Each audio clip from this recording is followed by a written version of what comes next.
Bom, gente, é, hoje nós temos o quarto encontro do GLM, Grupo de Lógica, Filosofia e Matemática da Unicamp, e a gente vai falar sobre semântica e linguagem proposicional clássica. É, eu sou Amo Alves Goritsky, e hoje é 19 de 4 de 2020. Aí aqui tem um sumário do que a gente vai tratar hoje aqui. A gente vai ter uma introdução sobre o que é semântica, mas antes também a gente vai dar umas noções de linguagem e metalinguagem que nós acabamos não tratando nos encontros anteriores e que é uma coisa muito importante para a lógica. Depois, na segunda parte, a gente vai, que de fato vai ser a parte mais lógica, de fato, a gente vai falar de valorações e tabelas verdade, ou seja, a gente vai pensar em como realmente construir uma semântica, uma interpretação para a lógica de proposicional. E depois a gente vai discutir um pouquinho no final sobre uma intuição do que seriam essas avaliações semânticas. Então, de início, a gente vai falar um pouco sobre linguagem e metalinguagem e entender o que são, né?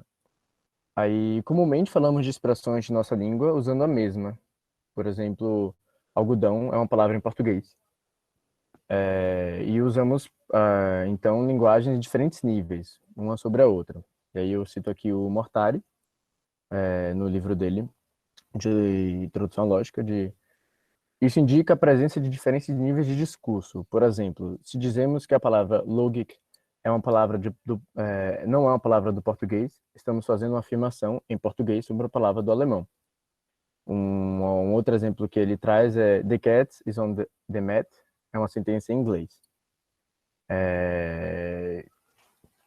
E assim o Mortari, ele faz usando o exemplo da frase em inglês do gato ali anterior, para fazer a seguinte definição. Para usar a distinção usada por Alfred Tarski em 1931, o inglês, neste caso, está sendo uma linguagem-objeto, enquanto o português está sendo uma metalinguagem.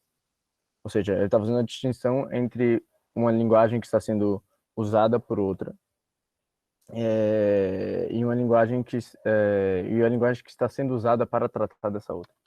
Então porque quando a gente fala de alguma coisa que pode ser uma linguagem, a gente ainda está usando uma linguagem, inclusive pode ser a própria linguagem.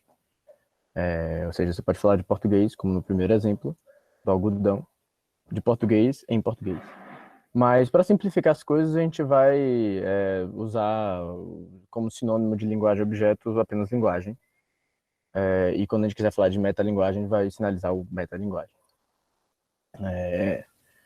No contexto da lógica e da lógica matemática, o Fajardo, que tem um livro da EDUSP sobre lógica matemática, comenta sobre: assim, trabalhamos com a lógica em dois níveis, aquela sobre a qual estamos provando teoremas e fazendo definições, e aquela que utilizamos para descrevê-los. Ou seja, tipo assim, você tem dois níveis de discurso ali dentro. Tipo, as coisas realmente em que você, digamos assim, escreve a matemática usando lógica, e quando você está, tipo, falando sobre a sua demonstração, por exemplo, ou coisas do tipo. Ou seja, você tem níveis diferentes de usar a linguagem ou de tratar. E essa distinção é importantíssima e essencial para o labor lógico. Assim, muitas vezes a confusão entre linguagem e metalinguagem acaba isso, é uma confusão, acaba gerando alguns problemas. E essa mais ou menos é a, a distinção, a noção de linguagem e metalinguagem que vai permear um pouquinho o resto da apresentação. E agora vamos de fato ao título, né? O que é semântica? Usualmente dividimos a linguagem em três esferas, que é a sintaxe, a semântica e a pragmática. Previamente tivemos contato com a esfera da sintática, da linguagem proposicional, isto é, suas questões estruturais, relacionais, simbólicas, ou seja, grosso modo a gramática, que foi o que a gente viu nos encontros anteriores mais a fundo, seja na construção da linguagem proposicional das fórmulas, com o Andrés, seja com a prova de alguns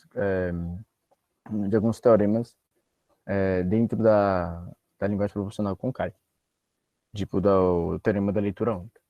E quanto à pragmática, que é essa outra esfera, não é uma esfera em que a lógica tange normalmente, pelo menos até onde eu sei. Me corrijam aí nos comentários se alguém souber de algum estudo de lógica que leve em conta a pragmática. Ela se propõe a estudar, abre aspas, o estudo das construções linguísticas pelos falantes da língua, fecha aspas, do Mortari, quando ele faz essa distinção. Ou seja, é mais ou menos você considerar o contexto em que aquela frase está sendo dita. Por exemplo, está quente ou está frio pode simplesmente tipo ser uma sentença afirmativa, mas você pode associar é, você pode associar o significado a elas, mas parece que tem um significado a mais. Por exemplo, quando você tá tipo numa sala fechada, com a janela fechada, fala, nossa, está quente, você pode querer abrir a janela, por exemplo. Ou, por exemplo, é, é mais ou menos esse nível a mais, assim. Mas então, o que se ocupa a semântica, né? Que a gente acabou pulando ela ali na sequência. O Mortari define que a semântica se ocupa dos significados das expressões linguísticas, isto é, das relações entre expressões linguísticas e seus significados, coisas que estão fora da linguagem. A semântica trata de interpretações de linguagens, formais ou não. Ou seja, tipo, você está dando significado às coisas que você está falando ali. Por exemplo, anteriormente, quando a gente estava falando de fórmulas como P implica Q, eu vou querer saber o significado do P e do Q, por assim dizer. Tipo, o que é que eu estou falando ali, né? Tipo, ou quando você fala, por exemplo, Amon mora numa casa, o que quer dizer a frase Amon mora numa casa? Você tem uma coleção de símbolos, mas Amon se refere a um objeto, e casa também se refere a outro objeto. E você tem uma relação ali entre esses dois objetos. Mas esses objetos, Amon, de fato, e casa, eles não estão dentro da linguagem. Você só tem a fórmula, a palavra. Mas quando você está se referindo a uma coisa que não é, de fato, apenas os riscos no papel, ou até mesmo a fórmula. Você está se propondo a pensar em algo externo. E enquanto a sintaxe trata das relações entre símbolos e sequências de símbolos em uma linguagem, ou seja, o que a gente viu anteriormente, ou seja, tratar o que é uma fórmula bem formada, o que não é, e consequências de você aplicar essas fórmulas, o que seria uma fórmula, o que não seria uma fórmula, e o que é que você pode ter e não ter, derivar e não derivar de outras. A semântica trata das relações entre símbolos e sequência de símbolos de uma linguagem com entidades externas à linguagem, ou seja, você dá uma interpretação para essas coisas. Você está fazendo uma relação dos objetos dessa linguagem, ou seja, das sentenças, das fórmulas, com coisas externas a essa própria linguagem, como a gente vai ver daqui a pouco. Para um estudo mais aprofundado sobre essas questões de semântica, assim, que eu já dei uma olhada, tem muitos outros livros aí, não se limitem a isso, inclusive porque só são 2 bibliografias, mas eu indicaria essas duas aqui, que é um livro de introdução à semântica, a formalização de lógica do Carnap, e um livro de metalógica, uma introdução à metateoria de lógica de primeira ordem do Hunter, que é muito bom, inclusive, porque ele dá excelentes definições de linguagem formal e vai construindo as coisas de uma forma clara, sintética, muito bom. Alguma dúvida até então? Alguém quer discutir alguma coisa? Algum comentário? Aqui nos comentários do chat, né, o Marra e a Katyusha estavam conversando, achei engraçado, né? Engraçado não, achei interessante mesmo, tipo, que o Marra perguntou se a pragmática não parece filosofia da linguagem, e a Katyusha responde que sim, a pragmática ela tem uma força interlocutória e um desejo implícito do locutor. Eu achei É, interessante. interessante, interessante. Verdade. É, Bom, então, mas como é que semântica se relaciona com a lógica, né? Porque é que a gente, a gente tem semântica dentro da lógica. Aí, o Silvestre, que é um outro autor brasileiro, que tem um excelente livro de introdução à lógica, comenta que, tipo, a lógica possui dois objetivos básicos, né? O de estudar as inferências válidas e o de prover maneiras adequadas de representar enunciados. Ou seja, tipo assim, a lógica, ela quer validar um argumento ou não, mas uma parte muito importante da lógica também é você saber, tipo assim, pegar um enunciado e, tipo, em uma língua, por exemplo, português, você saber formalizar ela, você saber traduzir ela ou você mesmo saber fazer essa coisa de volta, né? Tipo assim, de alguma forma você tem que entender linguagens. Você tem que enunciar, porque, inclusive, o próximo ponto que é, tipo, a lógica se presta a avaliar inferências e estrutura linguística por alguma razão, né? A gente não tá lá só para ficar jogando um joguinho de símbolos, né? Tipo, tem alguma coisa por trás. Ou seja, você geralmente fala alguma coisa em português e aí você quer saber se realmente, putz, será que isso eu falei realmente é verdade ou não? Aí você formaliza isso, ou seja, você traduz isso e a tradução ela acaba sendo uma questão semântica também, porque tipo assim, no final das contas você está querendo representar aquilo que você estava querendo dizer antes, né?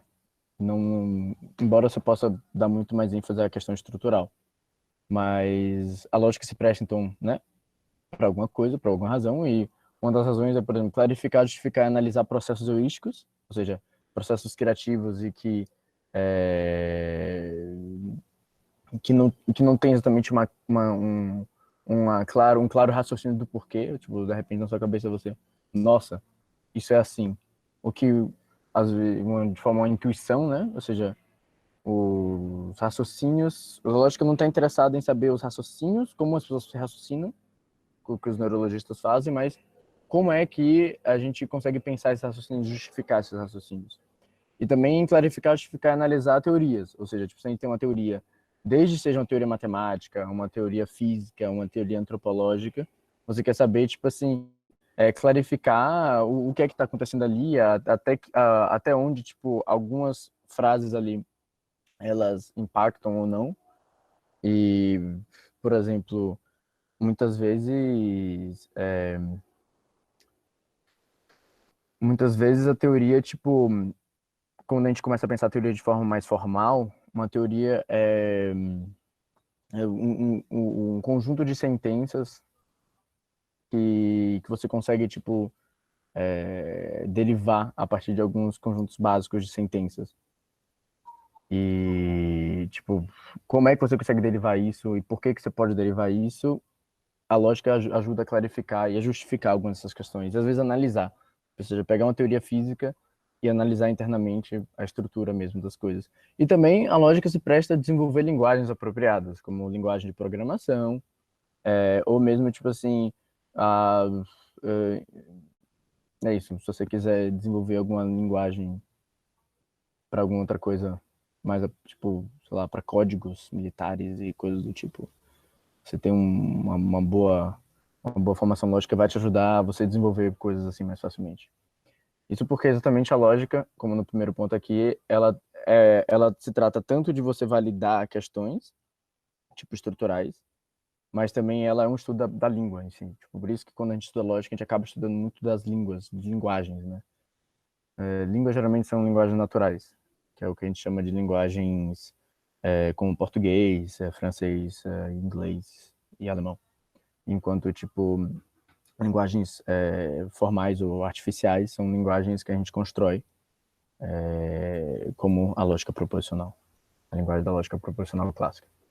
E nesses casos, sem semântica, facilmente percebe-se que a inutilidade da lógica, né? Sem interpretação, não passa de um jogo sem sentido de símbolos. Tipo, você está simplesmente rabiscando coisa e dizendo assim, ah, isso aqui segue isso aqui, mas é completamente arbitrário. Quando, por exemplo, Andrés, nas aulas, nos encontros passados, comentou sobre, tipo, a gente quer traduzir, tipo, João foi a alguma coisa, não lembro direito, mas eu lembro que a gente formalizou alguns exemplos, foi no primeiro encontro com o Marlon, sobre o Miguel e o queijo.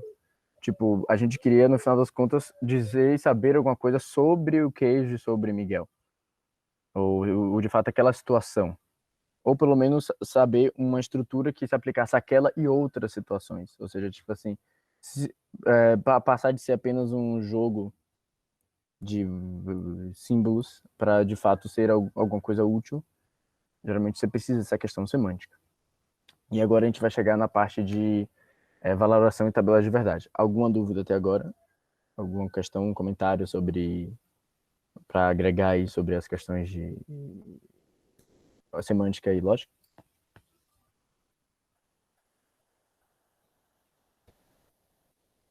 Acho que não. Acho que pode seguir, amor. Ok. Então, na linguagem proposicional clássica, queremos associar valores de verdade às fórmulas e avaliar como se relacionam e comportam esses valores. Ou seja, tipo, a gente quer, tipo, dentro dessa linguagem que a gente criou, ver como é que, tipo, se comportam os valores de verdade que a gente dá. Porque geralmente a lógica, ela se presta a ser a estudar como a verdade se comporta. Ela não é uma teoria da verdade. Ou seja, você não, embora você possa ter, em certo sentido, verdades lógicas, que a gente vai discutir mais adiante, a lógica está muito mais interessada em você, tipo assim, saber como é que, dado algumas verdades, elas tornam outras coisas verdades ou não, ou sobre quais condições aquilo é verdade. E como a verdade é um valor que a gente quer geralmente muito tratar em argumentação, a nossa interpretação dentro da lógica proposicional, da linguagem proposicional, vai ser com valores de verdade, como a gente vai ver a seguinte. E para a gente fazer isso, associar esses valores de verdade e avaliar como se relacionam e se comportam, a gente vai desenvolver algumas ferramentas para isso. E alguns exemplos são a função valor de verdade, também conhecida como valoração, e tabelas de verdade. E é interessante perceber que a elaboração dessas ferramentas está intrinsecamente ligada à concepção da lógica proposicional e até da lógica de predicados clássica. Tipo, seu estudo e análise permite compreender o mecanismo e o núcleo conceitual dessas lógicas, de modo a conseguirmos uma boa crítica delas. Por exemplo, o que eu quero dizer aqui é que, tipo, a gente perceber, dar a semântica da coisa, a gente vai entender de fato o que é que a gente está fazendo. Quando a gente, por exemplo, usa um conectivo, de fato, tipo assim, o que ele faz com a verdade de uma das duas coisas. Tipo assim, se Miguel for na padaria, ele trará queijo, beleza, mas como é que a verdade de Miguel e a padaria, ou a verdade de trazer queijo, esse conectivo de implicação vai tratar isso? Como é que ele vai manusear esses valores dentro? Tipo, é exatamente essas questões, ou seja, esse mecanismo e esse núcleo do que essa lógica se propõe, que quando você vê semanticamente, você consegue estudar melhor. Inclusive, dando interpretações, você consegue ver, observar que às vezes a lógica clássica pode ter alguns problemas, talvez, pondo assim, coisas muito contraintuitivas e que normalmente a gente não consideraria, que de fato não valem em algumas nossas teorias físicas, etc. E que são muito estranhas. Então, tipo assim, bom, é, parece que o jeito que elas foram construídas, a gente constrói elas, às vezes precisa ser mudado, e por isso que a gente tem criação depois de lógicas que são não clássicas. Ou lógicas, por exemplo, da lógica proposicional para a lógica predicativa, que é de primeira ordem, em que a gente vai refinar um pouco mais a nossa formalização e vai expandir um pouco mais nossa capacidade de expressão para lidar com alguns problemas e tudo mais. Mas mesmo assim, é interessante o estudo da semântica, ou de você valorar as coisas, ajuda muito a gente a entender isso. Porque antes era só um jogo de regras, né? E agora que a gente consegue dar um valor a isso, a gente consegue encarar de volta para uma outra realidade, para a nossa realidade, e realmente aplicar ela de alguma forma.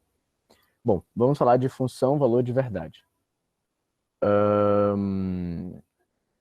A gente quer uma ferramenta que dê interpretação às sentenças de nossa linguagem, a linguagem proposicional clássica. Em particular, uma interpretação que capture o conceito de verdade e falsidade. Porque a gente quer aqui considerar se, por exemplo, se algumas premissas forem verdadeiras, a consequência também é verdadeira, a conclusão é verdadeira. A gente quer saber coisas sobre verdade, como é que a verdade se transmite ou não é transmitida. E a gente precisa, então, de algum jeito associar verdades aos nossos elementos da nossa linguagem, que são as nossas fórmulas. É interessante porque tem uma distinção entre símbolos lógicos e símbolos não lógicos. Os símbolos lógicos, eles são símbolos como os conectivos e símbolos de notação, tipo a parêntese, que servem para a gente escrever.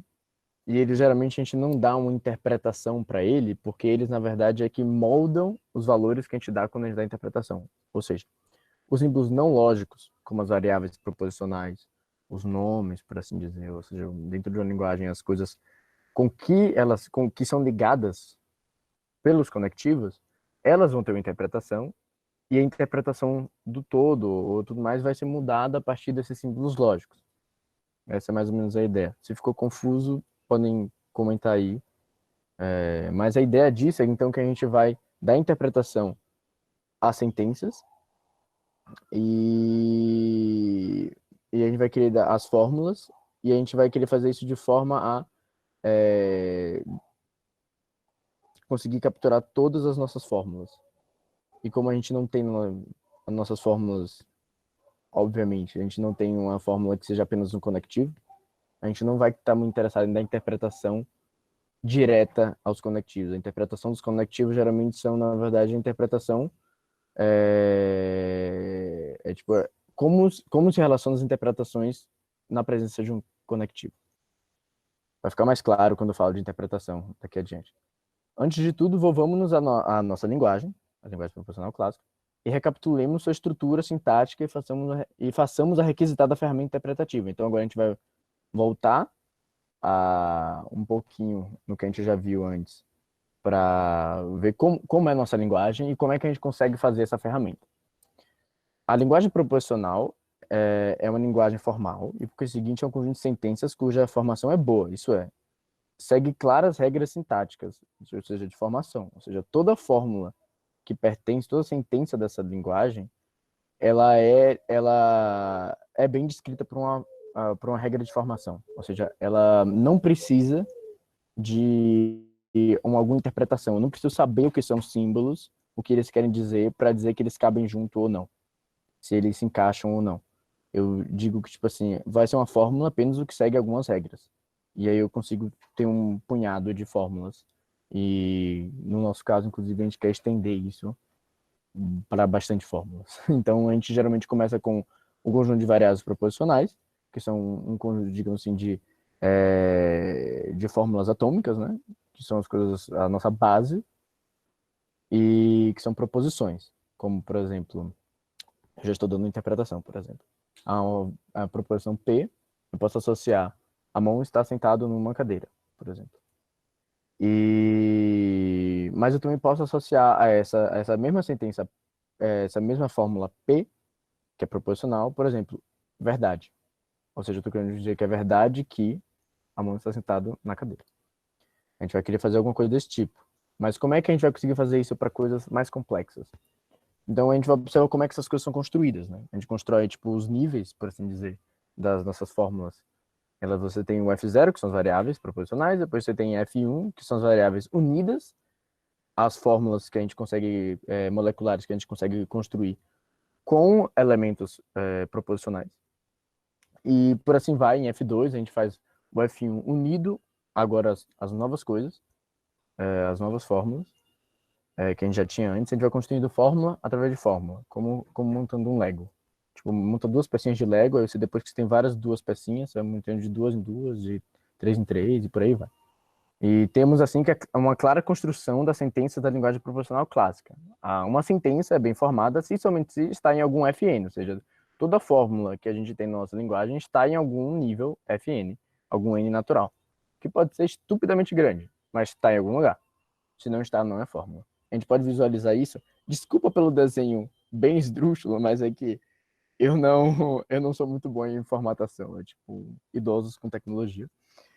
E a plataforma que eu usei não é muito boa. Mas acho que dá para pegar a ideia, né? Você tem então as variáveis proposicionais ali embaixo e você consegue ir construindo fórmulas mais complexas em cima.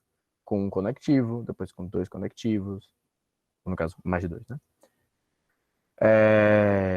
E aí você vai isso infinitamente. Um Fn genérico ali você pode ter qualquer fórmula bem formada. Todo mundo pegou isso? Alguma dúvida? Algum comentário?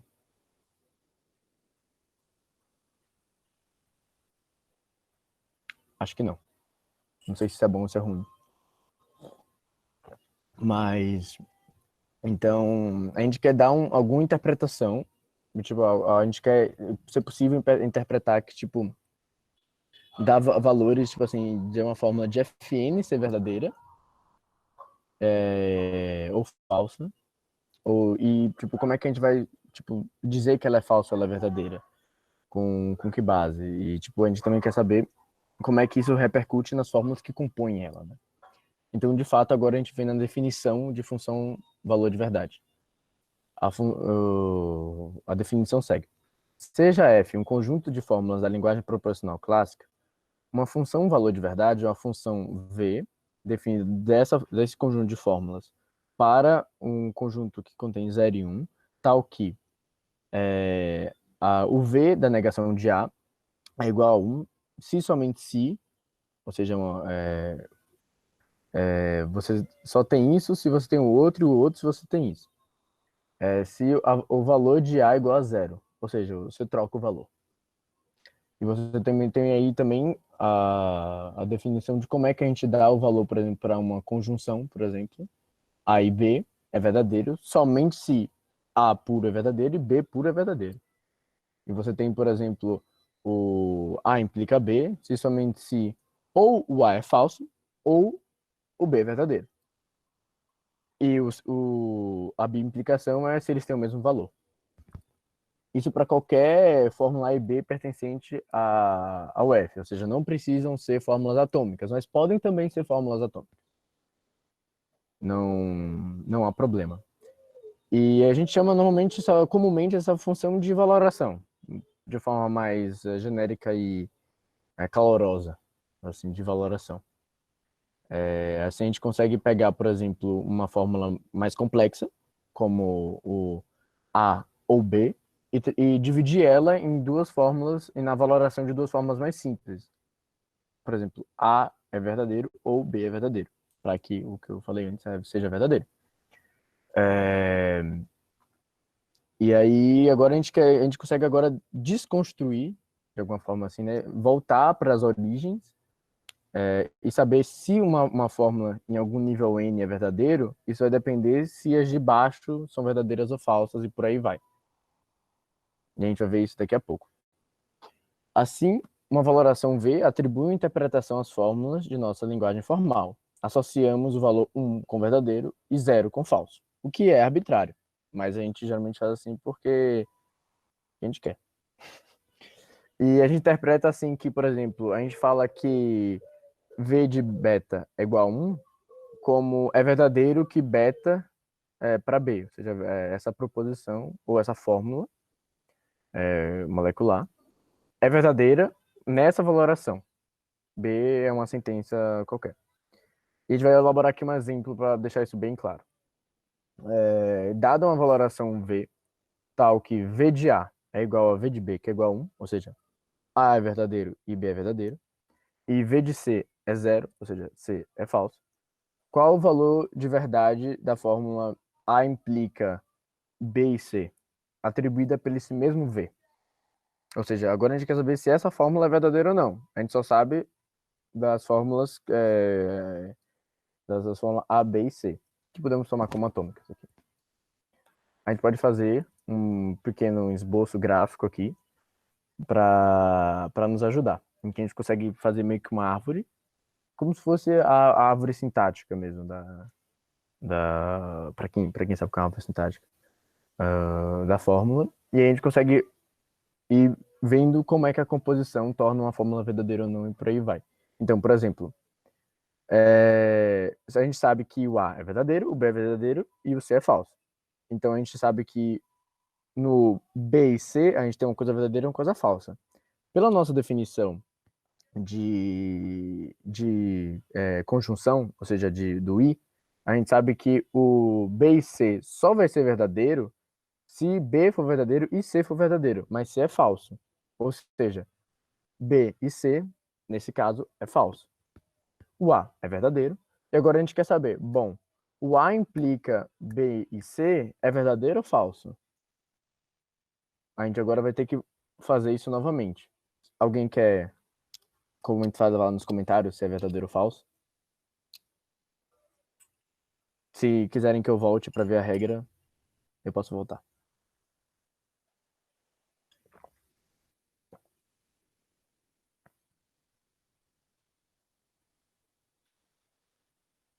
Amor, volta o slide, por favor.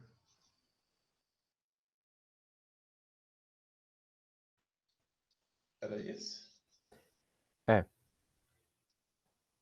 Agora, Adianta. notem que nesse caso aqui é porque fica meio confuso, mas na regra da função para implicação, o B na verdade está sendo B e C, né? Aí vocês têm que abstrair um pouco e substituir.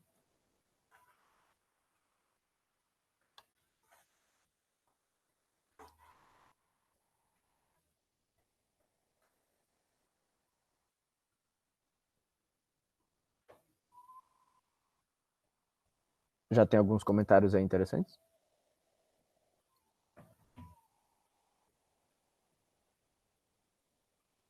Amor, volta naquele slide que você tava antes, por favor. O verde é verdadeiro? O verde que eu estou dizendo é verdadeiro. Ah, e o vermelho é falso. É. Intuições da sociedade ocidental. Parece que não é acidental.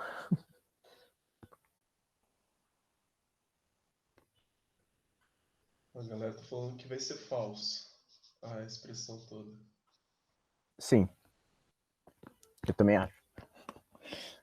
Porque o B e o C vai ser falso, e a gente vai ter um A que é verdadeiro, implicando numa fórmula que é falsa. E a gente sabe que, tipo, a implicação, uma fórmula que contém implicação, ela é falsa se você tem o primeiro verdadeiro e o segundo falso.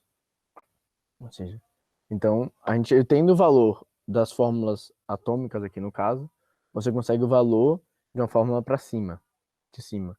E parece que é determinado o valor pelas fórmulas atômicas, ou pelas fórmulas, subfórmulas de uma fórmula, até chegar ao atômico. Né?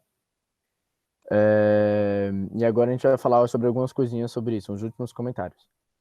Assim, primeiro, de fato, nós temos que podemos ter não uma, mas várias valorações. Ou seja, você pode ter duas valorações, V1 e V2, tais que para uma fórmula qualquer beta, vale que, tipo, para uma valoração beta é verdadeiro e para outra valoração beta é falso. Ou seja, a gente pode valorar as coisas, no final das contas, como a gente quiser, entre aspas, né? Obviamente, tipo assim, se a gente valora beta como 1, quer dizer que, tipo assim, se beta for negação de alfa, necessariamente alfa vai ser zero. Mas a gente pode simplesmente considerar beta igual a zero, V de beta igual a zero, e o alfa vai ser verdadeiro, vai ser 1. Ou seja, você pode ter mais de uma função. Se a gente vai trabalhar aqui, uma função é apenas uma interpretação. Você pode ter várias interpretações. Ou seja, eu posso pensar que é verdadeiro, que a mão está sentado, mas também pode ser verdadeiro que a mão não está sentado.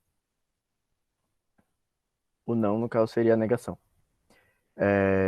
E essa variação, essa quantidade de valorações vai ser exatamente o que depois a gente vai usar para conseguir fazer inferências semânticas, ou seja, que dependem da interpretação, que a gente usa a interpretação para fazer essas inferências.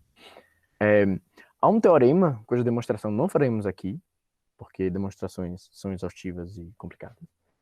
Mas eu posso deixar a referência dela, ela está no livro do Fajardo, que nos diz que o valor de uma fórmula beta em uma valoração V depende exclusivamente das suas subfórmulas atômicas. Ou seja, é praticamente o exemplo anterior. Eu vou voltar aqui.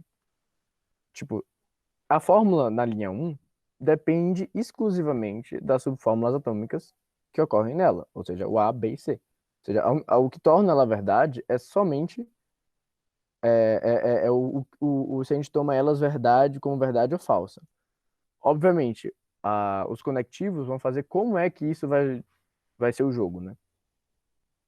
Mas, tipo, isso depende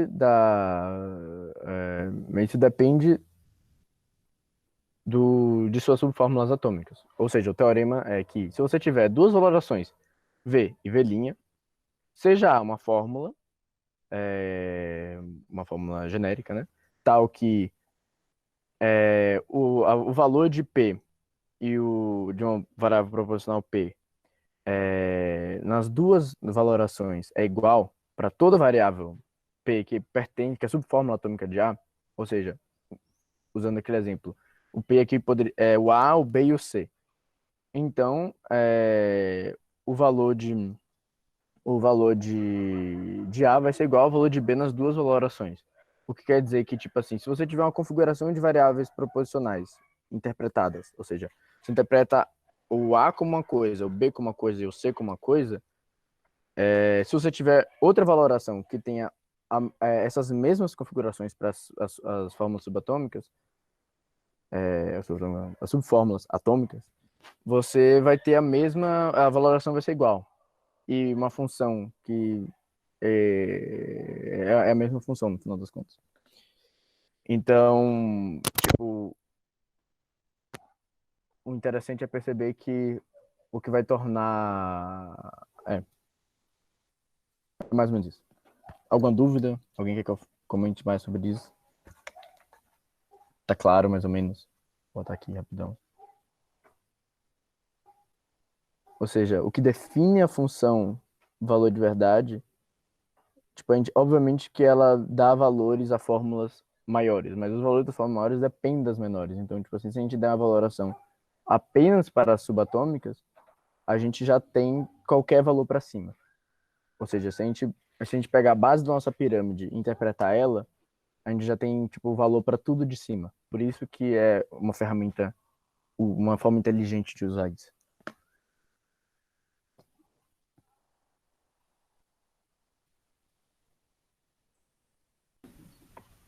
Tem comentários no chat, amor. Você tá conseguindo ver? Não. Eu vou ter que sair da apresentação para ver. Ah, tá, eu vou. O Ítalo falou que, na verdade, o teorema que você falou é um metateorema e que seria interessante ressaltar para falar da diferença de metalinguagem e linguagem. Ah, legal. De fato. Creio que concordo que seja um metateorema, porque a gente tá aqui falando das linguagens, da linguagem e das questões lógicas, mas por fora dela. Ou seja, a gente não tem aqui, por exemplo, um conjunto de fórmulas. Por exemplo, a gente tem uma fórmula e a gente não está aqui provando que essa fórmula se segue dessas premissas. A gente está aqui tendo premissas, por exemplo, sejam V e V' duas valorações, seja A uma fórmula, isso, ou seja, a gente está usando uma linguagem do português para falar da linguagem lógica ou até mesmo das funções interpretativas, ou seja, é um metateorema. Um teorema, por exemplo, seria, para quem já sabe aqui, depois a gente vai chegar nesse tópico, mas não hoje. Em sistema de Hilbert, você tem, por exemplo, que P implica P. E você consegue, com os seus axiomas e suas regras de inferência, ou seja, as regras que você assume que você pode usar, você consegue demonstrar que P implica P. Mas isso é interno ao sistema. Agora, se você provar que é possível ou não é possível demonstrar certas coisas usando esse sistema, o sistema já é um objeto. Então já é um metateorema. E aqui a gente está falando sobre coisa, mas é um tópico bem linguagem, metalinguagem, não é à toa que tivemos que dar essa noção porque é uma coisa relativamente bastante confusa, porque muitas vezes a gente isso não diferencia muito as coisas, então espero não ter falado besteira, inclusive. Algum outro comentário?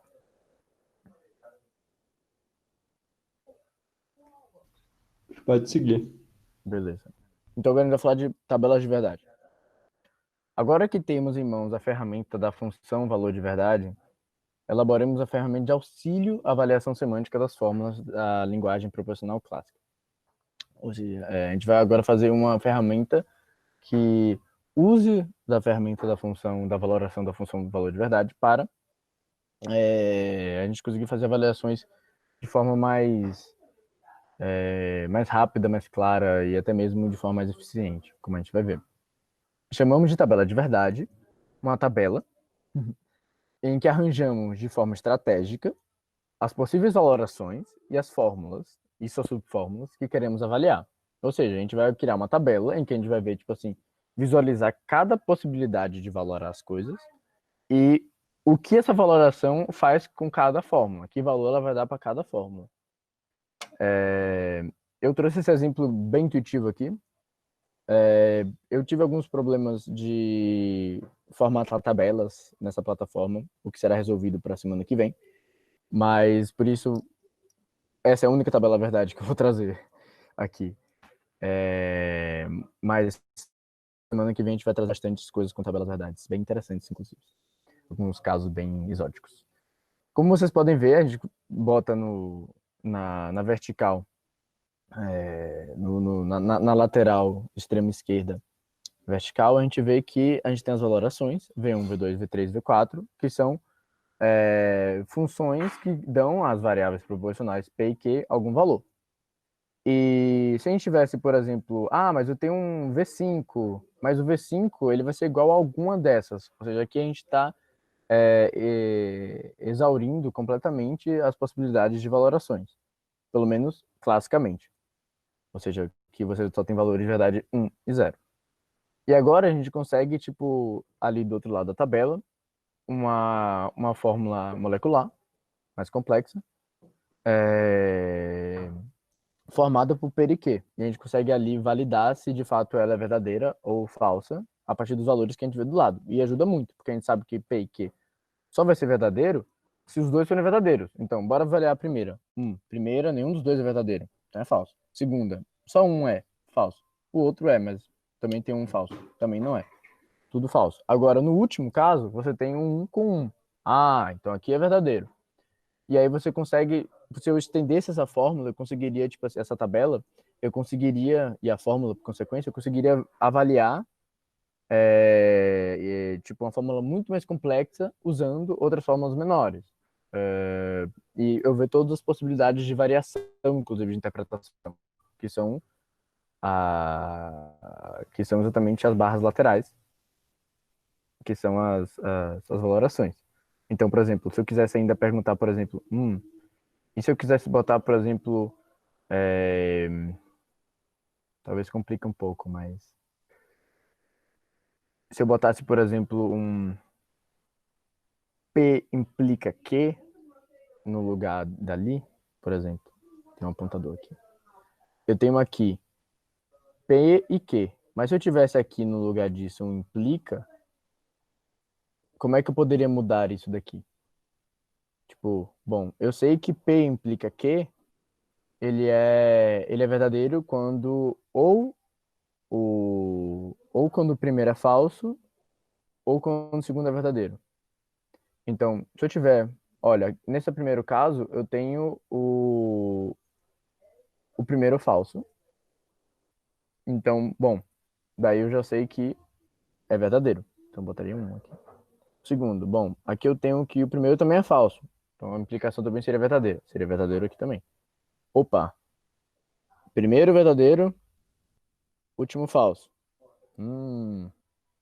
Eu acho que isso aqui, na implicação, faria com que a implicação fosse falsa. Então, de fato, que seria falso. E com o segundo é verdadeiro, então já vale. Seria mais ou menos assim. Alguma dúvida sobre tabela verdade? A gente vai tratar mais de tabela verdade depois. Mas pegaram a ideia de por que e como funciona uma tabela verdade?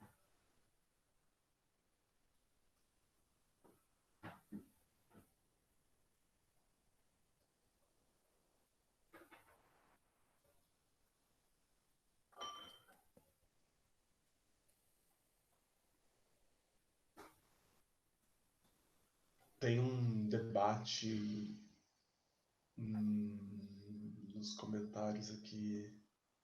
Eu me perdi um pouco. O debate é sobre o quê? Sobre metalinguagem, metateorema e. Nossa, Acho que isso a gente aí. pode seguir. Esse debate aí é louco. Nossa, nossa, pois é. Depois, depois a gente retoma. Uhum. Então. Pronto. Então, com tabelas de verdade, conseguimos compactar e facilitar a avaliação semântica de formas proposicionais, porque agora eu consigo de forma muito mais simples. Por exemplo, se eu quiser usar o P e Q, eu vou poder saber exatamente onde ele é verdadeiro e onde ele é falso, e muito mais facilmente avaliar, ou seja, eu não preciso construir para cada valoração uma árvore inteira, sabe? Eu só faço uma linha para cada valoração, que é muito mais simples. E eu vou saber se aquela fórmula é verdadeira ou não naquela valoração. Então, tipo, ela compacta, também facilita. E uma coisa interessante, uma dicasinha.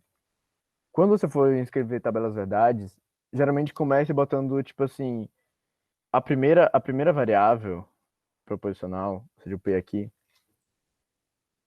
Observem que eu botei zeros primeiros e uns depois. E depois eu fiz 0 e 1, 0 e 1. Porque assim você consegue construir, tipo, todas. Tipo, se eu tivesse construindo aleatoriamente todas as possibilidades, eu podia me perder. E uma forma de você conseguir construir todas sem se perder é sempre, por exemplo, dividir metade para cá, na primeira, metade na segunda, e, tipo, dividindo.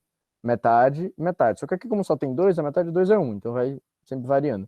Mas se tivesse uma terceira, por exemplo, e no primeiro eu teria, tipo, por exemplo, quatro verdades, ou quatro zeros, quatro uns, aí teria dois zeros, dois uns, dois zeros, dois uns, depois teria 0 e 1, 0 e 1, 0 e 1, 0 e 1, 0 e 1. Não sei se ficou claro, mas é uma forma de você construir. O Mortari, ele trata muito bem isso, de como é que você monta uma tabela verdade de forma mais prática, porque às vezes você pode se perder nas possibilidades. Por Posso fazer exemplo, um comentário? claro, por favor.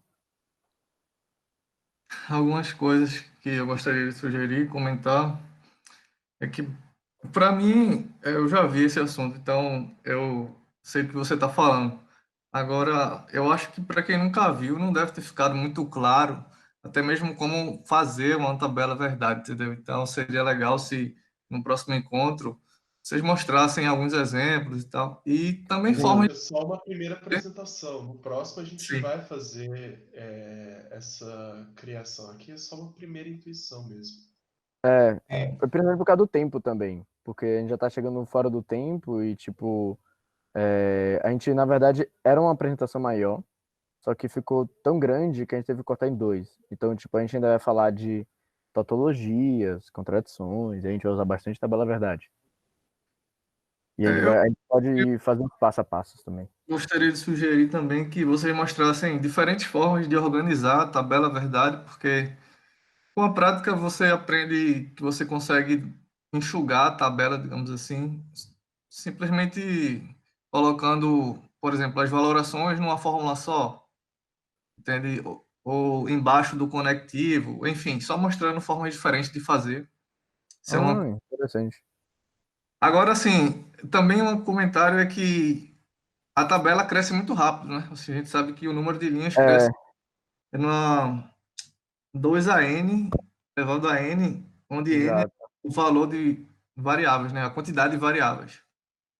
Eu E lembro que quando eu fiz Lógica 1, tipo, me deram um exercício que tinha, tipo, 5 variáveis. então, Então, tipo, foram 32 linhas de tabela verdade. então, inclusive, aquela forma que você mostrou de fragmentar, digamos assim, Aham. os valores de verdade das fórmulas e fazer os cálculos, ele permite criar um algoritmo que é mais eficiente do que a tabela verdade, pelo menos na maioria dos casos. Sim, Porque se você, por exemplo, tem uma implicação e você sabe que o antecedente é falso, você já sabe que a fórmula inteira é verdadeira, então você não precisa fazer o resto. Mas sim. para dizer que tem, Mas, digamos assim, hum, algoritmos mais eficientes, pelo menos na maioria dos casos, né? No pior caso, sempre sim. vai ser igual, mas algoritmo mais É, eficiente para calcular a fórmula. A gente vai falar de tableaus mais pra é, frente, é e isso. regra de inferência, coisas Porque interessantes. aquela árvore que eu fiz, ela é apenas para uma valoração. Então você teria que fazer 4 árvores daquela.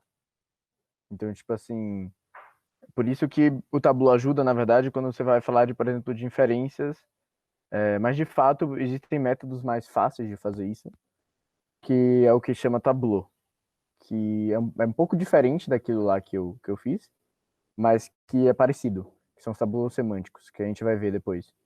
Que de fato são as formas, acho que mais eficientes mesmo de você provar alguma coisa. Mas eles acabam sendo bastante sintáticos de alguma forma, assim. Então, aqui a gente consegue ter uma visão um pouco mais, inclusive um pouco mais clara do que cada conectivo quer dizer. Inclusive porque o Tableau, ele acaba dependendo da nossa interpretação de como os valores se comportam com os conectivos, e isso, pelo menos, eu acho que fica mais claro na tabela verdade. E a tabela verdade, geralmente, é o jeito de você configurar um conectivo. Eu quero um conectivo que ele seja falso quando as coisas, tipo, por exemplo, há uma negação da biimplicação, por exemplo. Ou seja, toda vez que é diferente é verdadeiro e toda vez que for igual é falso. Aí eu vou conseguir descrever o que eu quero falar usando uma tabela verdade ou usando os símbolos de valoração, né?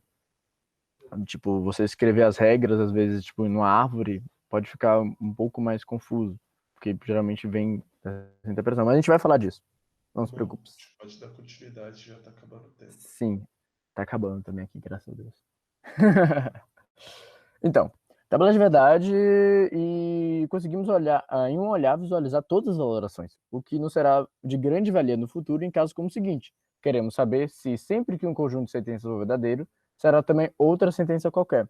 Ou seja, a gente vai conseguir ver, tipo, para quais valorações algumas coisas são verdadeiras ou falsas e para quais algum conjunto dessas são verdadeiras e se nessas mesmas outras coisas também são verdadeiras ou não.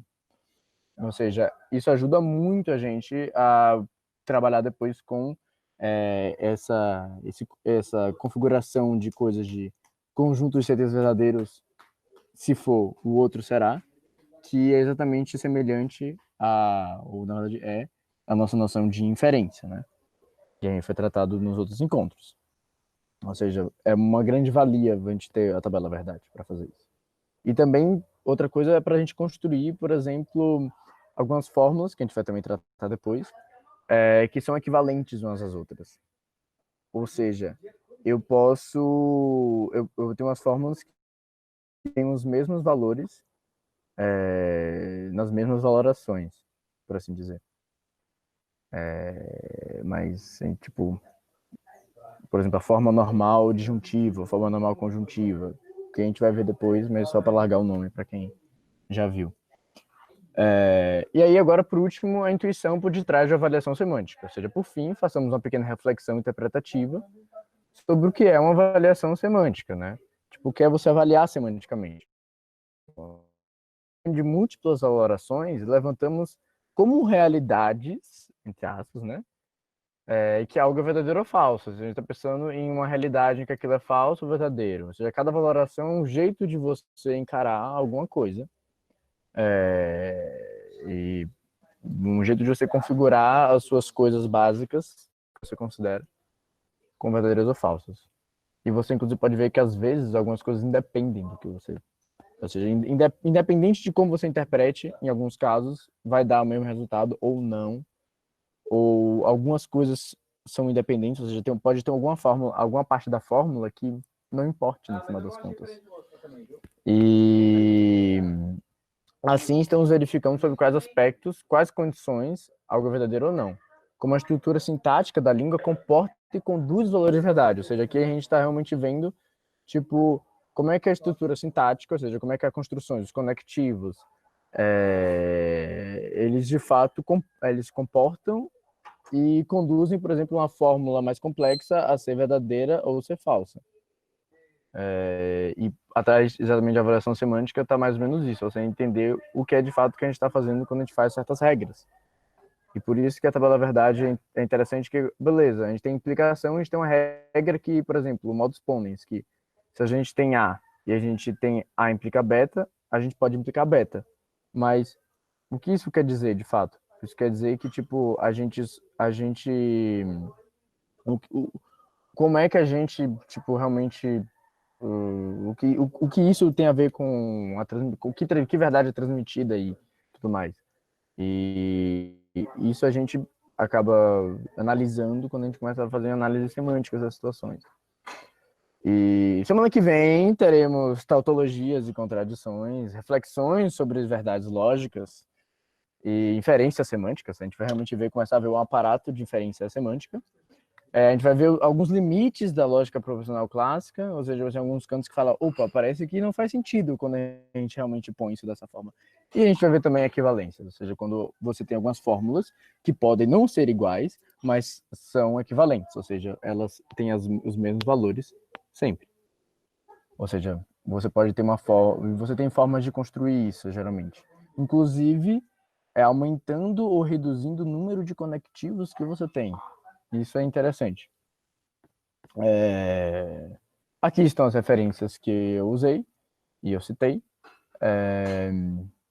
São, acho que, bons livros e é isso. Vocês conseguem achar alguns aí, provavelmente quando as bibliotecas abrirem também, inclusive. E é isso, gente. Muito obrigado.